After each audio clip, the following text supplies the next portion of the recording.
నీతి ఆయోగ్ ప్రతిపాదించిన దాని ప్రకారం ఒక గవర్నమెంట్ ఆఫీసర్ టీఆర్ఓగా అంటే ట్రాన్స్ఫర్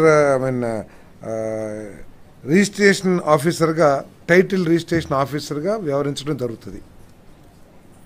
కానీ మన ఈ గత ప్రభుత్వం ఆంధ్రప్రదేశ్ ప్రభుత్వం చేసిన దాంట్లో మాత్రం అసలు ఎవరు చేస్తారనే దాని మీద ఏమీ లేకోకుండా అంటే ఎనీ పర్సన్ అది అధికార లేకపోతే ప్రభుత్వం నామినేటెడ్ చేసే వ్యక్తి అనే విషయాన్ని స్పష్టం చేయకోకుండా అంటే నామినేషన్ చేసే వ్యక్తి ఎనీ పర్సన్ అని చెప్పేసి ట్రాన్స్ఫరింగ్ టైటిల్ రిజిస్ట్రేషన్ ఆఫీసర్గా వ్యవహరిస్తారని చెప్పేసి చెప్పింది. ఇది ఎంత దారుణమో ఒకసారి ఆలోచించాలని చెప్పేసి మనం చేస్తా ఉన్నాను.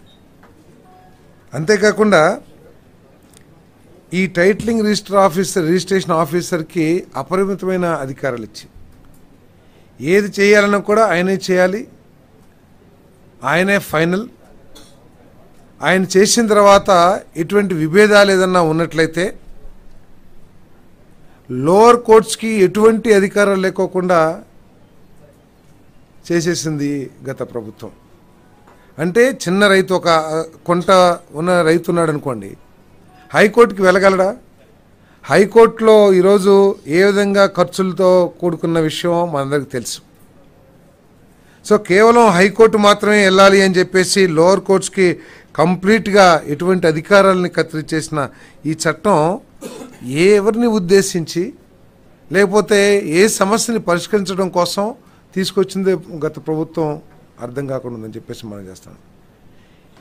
గత ప్రభుత్వం చేసిన ఈ ఏపీ ల్యాండ్ టైటిలింగ్ యాక్ట్ ఏదైతే ఉందో 2022 అది వివాదాలను పెంచే విధంగా ఉంది తప్పితే ప్రజలకి భరోసా కలిగించే విధంగా కానివ్వండి, ప్రజలకి ఇంకా మెరుగైన రిజిస్ట్రేషన్ టైటిలింగ్ విధానాన్ని తీసుకొచ్చినట్టు కానీ ఎక్కడ లేదని చెప్పేసి మనం చేస్తామండి. ఏదైతే చట్టం తీసుకొచ్చిందో గత ప్రభుత్వం అది రెవెన్యూ వ్యవస్థల్ని ఇప్పటికి అమల్లో ఉన్న రెవెన్యూ వ్యవస్థల్ని రిజిస్ట్రేషన్ వ్యవస్థల్ని అదేవిధంగా ల్యాండ్ రికార్డ్స్ వ్యవస్థల్ని పూర్తిగా ధ్వంసం చేసే విధంగా ఈ చట్టాన్ని తీసుకొచ్చిందని చెప్పేసి మనకి సవినీగా మనం చేస్తాను.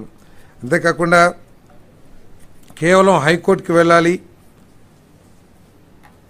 అసలు ఎటువంటి ఉద్దేశాలతో తీసుకొచ్చిందో కూడా అర్థం కాకుండా ఈ చట్టాన్ని గత ప్రభుత్వం తీసుకొచ్చిందని చెప్పేసి మనం చేస్తూ మరి అంతేకాకుండా గత ప్రభుత్వ వ్యవహార తీరు చూసి మా ఆస్తులు కూడా తాకట్టు పెట్టుకుంటారేమో, ఎందుకంటే మద్యం అమ్మకాల ద్వారా వచ్చే 20 సంవత్సరాల్లో వచ్చే ఆదాయాన్ని కూడా తాకట్టు పెట్టగలిగిన ఒక ప్రభుత్వం మా ఒరిజినల్ డాక్యుమెంట్స్ వాళ్ళ దగ్గరుంటే ఏమైపోతుందో అనే భయాందోళన కూడా కలిగే విధంగా రిజిస్ట్రేషన్ చేసుకుంటే ఒరిజినల్ డాక్యుమెంట్స్ ఇవ్వము, జిరాక్స్ కాపీలు మాత్రమే ఇస్తాము అని చట్టాన్ని రూపొందించారంటే మరి ఎటువంటి భయంకరమైన చట్టాన్ని వాళ్ళు తీసుకొచ్చారో ఒకసారి ఆలోచించాలని చెప్పేసి మనం చేస్తాను నేను.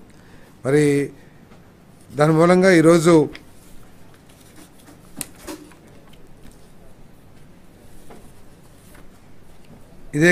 ఇదే చట్టం ఉండేటైతే గనక టైటిల్ రిజిస్ట్రేషన్ ఆఫీసర్ జారీ చేసే జనరల్ పవర్ ఆఫ్ అటార్నీ ఇప్పటికే గిఫ్ట్ డీడ్లు ఇంకా వేరే డీడ్స్ ఉంటాయి కదండి, గిఫ్ట్ డీడ్స్ వాటన్నిటినీ కూడా మార్టిగేజ్ డీడ్స్ వీటన్నిటిని కూడా మళ్ళీ రిజిస్టర్ చేసుకోవాలని కూడా ఎప్పుడో మనకి తాతలో లేకపోతే ఎవరో గిఫ్ట్ డీడ్లు ఇచ్చుంటారు, వాటన్నిటినీ కూడా మళ్ళీ రిజిస్ట్రేషన్ చేసుకోవాలని చెప్పేసి కూడా ఆ చట్టంలో పొందుపరచడం జరిగిందని చెప్పేసి మనం చేస్తాను. మరి ఆ చట్టం మూలంగా ప్రజల ఆస్తులకి రక్షణ లేదని చెప్పేసి భావించి మరి ఎవరైనా సరే చిన్న కంప్లైంట్ ఇస్తే, ఎందుకంటే టైటిలింగ్ రిజిస్టర్ ఆఫీసర్గా ఒక ప్రభుత్వ అధికారి ఉన్నతాధికారి పనిచేస్తాడని చెప్పని చట్టం రేపు ప్రభుత్వం నామినేటెడ్ విధానం ద్వారా ఇస్తే అదే ఎవరొకళ్ళు ఉద్దేశపూర్వకంగా ఇబ్బంది పెట్టాలనే ఉద్దేశంతో రాజకీయ కారణాలతో ఆ ఆస్తిని వివాదాస్పదం చేస్తే ఎటువంటి దిక్కులేని పరిస్థితి ఉండేదని చెప్పేసి మనం చేస్తాను. ఆ వివాదాన్ని పరిష్కరించడానికి ఎటువంటి మళ్ళీ ఆర్డీఓనో లేకపోతే లోవర్ కోర్ట్సో లేకోకుండా నేరుగా హైకోర్టుకి వెళ్ళాలంటే ఎటువంటి ఇబ్బంది ఉండేదో కూడా ఒకసారి ఆలోచించామని చెప్పేసి మనం చేస్తాను. దానికోసం ఈరోజు మరి ఆ చట్టాన్ని రద్దు చేసామని చెప్పేసి కూడా మరి చంద్రబాబు నాయుడు గారి ప్రభుత్వం, కూటమి ప్రభుత్వం ఈరోజు చంద్రబాబు నాయుడు గారు, పవన్ కళ్యాణ్ గారు నాయకత్వంలో దీన్ని ఆంధ్రప్రదేశ్ క్యాబినెట్ రద్దు చేయడం జరిగిందని చెప్పేసి మనం చేస్తాము. అదేవిధంగా రెండోది, ఒక ఏ ఆలోచన చేసినా, ఏ విధానం తీసుకొచ్చినా స్వార్థం ఎక్కువగా ఉండి ప్రజలకి మేలు జరిగిద్దా లేదా అనే ఆలోచన తక్కువగా ఉండే విధంగా గత ప్రభుత్వం పరిపాలన చేసిన విషయం ప్రజలందరూ కూడా గుర్తించిన విషయం మీ అందరికీ తెలుసు. 2019-2020 యొక్క పాలసీ, ఇసుక పాలసీ ఏదైతే ఉందో, కనీసం దీని మూలంగా ప్రజలకి మేలు జరుగుతుందా, రాష్ట్రానికి మేలు జరుగుతుందా, లేకపోతే భవన నిర్మాణ కార్మికులకి మేలు జరుగుతుందా, నష్టం జరుగుతున్నా కూడా పట్టించుకోకుండా వాళ్ళు ఈ ఇసుక విధానాన్ని తీసుకొచ్చిన విషయం మనందరికీ కూడా తెలిసిందే. మరి 2019-2021లో తీసుకొచ్చిన ఇసుక విధానాన్ని రద్దు చేస్తూ ఆ ప్రభుత్వం చేసుకున్న అగ్రిమెంట్స్, పెద్ద పెద్ద జేపీ తర్వాత ఇంకేదో పెద్ద పెద్ద సంస్థలు బయట నుంచి తీసుకొచ్చి ఏదైతే అంటే అప్పుడు చెప్పుకున్నది ఏంటంటే అవి నామ మాత్రమే, కానీ ఆ ఇసుక వ్యాపారం చేసినదంతా మాత్రం వేరే వాళ్ళని చెప్పేసి చెప్పుకుంటుండేవాళ్ళు. ఏదేమైనా ఇక్కడ ఆ అగ్రిమెంట్లన్నీ కూడా రద్దు చేసేయడం జరిగిందని చెప్పేసి మనం ఆ విధానాన్ని, అదేవిధంగా ఆ అగ్రిమెంట్లు కూడా అన్నీ రద్దు చేయడం జరిగిందని చెప్పేసి మనం చేస్తాను. ఎంత ఘోరం అంటే వాళ్ళు బకాయిలు పడ్డా కూడా రాష్ట్ర ప్రభుత్వానికి చెల్లించాల్సిన అమౌంట్, పెద్ద అమౌంట్లు కోట్లాది రూపాయలు ఉన్నా కూడా ఎన్ఓసీలు జారీ చేసి వారికి ఎటువంటి బాధ్యత, ఇబ్బందులు లేకోకుండా సర్టిఫికేట్ జారీ చేసిన విషయాన్ని కూడా మీ దృష్టికి తీసుకొస్తారు. కానీ ఏదో 800 కోట్లకి కాంట్రాక్ట్ ఇచ్చామని చెప్పారు, కానీ రాష్ట్రానికి మాత్రం ఏమీ ఆదాయం వచ్చినట్లయితే ఎక్కడ కూడా కనపడలేదు. మరి దాన్ని దృష్టిలో పెట్టుకుని ఎటువంటి ఆదాయాన్ని ఆశించుకోకుండా ప్రభుత్వం ఉచితంగా ఇసుక సరఫరా చేయాలని చెప్పేసి నిర్ణయం తీసుకున్నాం. కేవలం లోకల్ బాడీస్కి వచ్చే సీనరేజ్, అదేవిధంగా లోడింగ్ ఏదైతే లేబర్ కానీ ఎవరైనా చేస్తారో అవి తప్పితే రాష్ట్ర ప్రభుత్వానికి ఎటువంటి ఆదాయం ఆశించుకోకుండా రాష్ట్ర ప్రజల సౌలభ్యం కోసం నిర్మాణ రంగం, భవన నిర్మాణ కార్మికుల సంక్షేమాన్ని ఇవన్నీ కూడా దృష్టిలో పెట్టుకుని ఉచితంగా ఇసుక సరఫరా చేయాలని చెప్పేసి నిర్ణయం తీసుకోవడం జరిగిందని చెప్పేసి, అంటే సరఫరా చేయడానికి ఇచ్చిన జీవో 43 ఏదైతే ఉందో, ప్రభుత్వం జారీ చేసిన జీవోఎంఎస్ నెంబర్ 43 డేటెడ్ 8/7/2024 దాన్ని రాటిఫై చేయటం జరిగిందని చెప్పేసి మనం చేస్తాను. అంతేకాకుండా దీన్ని చాలా పారదర్శకంగా చేయాలని ముఖ్యమంత్రి గారు చాలా స్పష్టంగా చెప్పడం జరిగింది క్యాబినెట్కి, అదేవిధంగా అందరికీ కూడా. పారదర్శకంగా దీంట్లో ఎటువంటి స్వార్థం కానీ లేకపోతే ఎటువంటి అవినీతి కానీ ఎటువంటి అవకతవకలు జరగకోకుండా చూడాల్సిన బాధ్యత అందరి మీద కూడా ఉందని చెప్పేసి చాలా స్పష్టమైన ఆదేశాలు ఇచ్చారు. మనం పారదర్శకంగా చేయటమే కాదు, ప్రజలు కూడా దాన్ని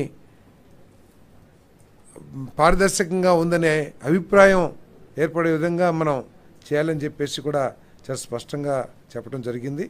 మరి దీన్ని ఇంకా మెరుగుపరచడానికి ఇంకా ఏ అవకాశాలు ఉన్నా కూడా భవిష్యత్తులో, ఎందుకంటే ఈ మాన్సూన్కి సంబంధించి ఏదైతే ఇసుక కావాలో ఆ ఇసుక ఒక 43 లక్షల టన్నులు అందుబాటులో ఉంది స్టాక్, వేరియస్ స్టాక్ పాయింట్స్లో. అదేవిధంగా డీసిల్టింగ్ ద్వారా కూడా ఇంకా కావాల్సిన శాండ్ తీసుకుని ప్రజల అవసరాలకి శాండ్ని ఉచితంగా సరఫరా చేస్తామని చెప్పేసి మనం చేస్తూ, మరి దీని మీద అందరికి కూడా మినిస్టర్స్ అందరికీ కూడా చాలా స్పష్టంగా చెప్పారు. మరి దీనికి ఒక కమిటీ వేసి దీన్ని పారదర్శకంగా అమలు చేసే విధంగా పర్యవేక్షణ చేయాలని చెప్పేసి కూడా చెప్పడం జరిగింది. Sir different officer, joint collector, 5 officers ఉన్నారు, అధికారుల కమిటీ సార్, డిస్ట్రిక్ట్ లెవెల్ కమిటీలు.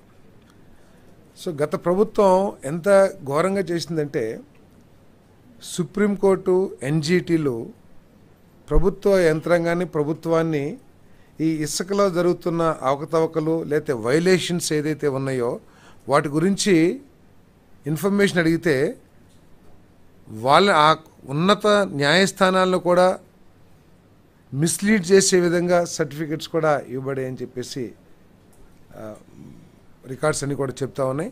ఆ విధంగా కాకుండా సుప్రీంకోర్టు వివిధ సమయాల్లో వెలుబుచ్చిన అభిప్రాయాలను కానివ్వండి, ఎన్జిటి వెలుబుచ్చిన అభిప్రాయాలు కానివ్వండి, అందరి ఆ అభిప్రాయాలన్నింటినీ కూడా గౌరవిస్తూ ఇక్కడ పారదర్శకంగా ఉచిత ఇసుక ఇచ్చే కార్యక్రమాన్ని చేస్తామని చెప్పేసి కూడా మనం చేస్తామని.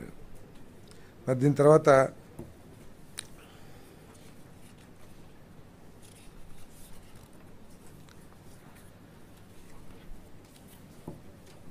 ధాన్యం కొనుగోలు గురించి మీ అందరికీ కూడా గత ప్రభుత్వం ఏ విధంగా చేసింది, రైతులు ఆ విధాన లోపం మూలంగా ఎంఎస్పి ఇవ్వాలనే ఆలోచన మంచిదైనప్పటికీ కూడా ప్రభుత్వం అమలు చేసిన విధానాన్ని, ఆ విధానం మూలంగా రైతు సోదరులు ఎదుర్కొన్న సమస్యలు వర్ణనాతీతం అని చెప్పేసి మనం చేస్తామని. నేను